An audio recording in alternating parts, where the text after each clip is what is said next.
দেখো প্রশ্নে কি বলেছে। প্রশ্নে বলেছে যে যদি 16টি পেন্সিলের দাম 4টি পেনের দামের সমান হয় তবে 96টি পেন্সিল কতগুলো পেনের দামের সমান হবে তোমাকে বের করতে বলেছে। জাস্ট কনসেপ্ট, প্র্যাকটিক্যাল কনসেপ্টকে তুমি এখানে কাজে লাগাও। কিভাবে দেখো, এখানে বলা আছে 16টি পেন্সিল মানে 16টি পেন্সিল সমান হচ্ছে 4টি পেনের দামের সমান।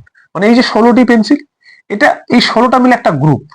এই 16টা গ্রুপের পেন্সিলের যা দাম হচ্ছে এই 4টি পেনের এই গ্রুপটার দাম কিন্তু সমান হচ্ছে। আমাকে বের করতে বলেছে 96টি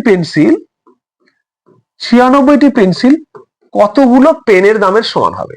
তাহলে তুমি এখানে দেখো এই 96 এর মধ্যে কতগুলো 16 গ্রুপ আছে, মানে কতগুলো 16 আছে। তুমি এখন 96কে 16 তে ভাগ করো, তাহলেই বুঝতে পারবে যে 96 এর মধ্যে 16 কতবার আছে। তাহলে দেখো 96কে যদি আমি 16 দিয়ে ভাগ করি, 6 × 16 = 96, তার মানে 16 সংখ্যাটা 96 এর মধ্যে 6 বার আছে। তাহলে এখানে 6টা গ্রুপ আছে কিসের, 16। তাহলে 16 যদি 6টা গ্রুপ হয় তাহলে দাম কত হবে, 16 একটা গ্রুপের দাম 4টা পেনের সমান। তাহলে 16 এর কয়টা গ্রুপ আছে, 6টা। তাহলে 6টা গ্রুপ কতগুলো দামের সমান হবে, তাহলে 6 দিয়ে 4 গুণ করবে, 4 × 6 = 24, এই 24টা পেনের দামের সমান হবে। অপশনে কোথায় আছে, বি তে আছে। আশা করছি বুঝতে পেরেছো। যদি বুঝতে পারো তাহলে তোমাদের জন্য একটা প্রশ্ন আছে, দেখো এই প্রশ্নটার সঠিক উত্তর কি হবে।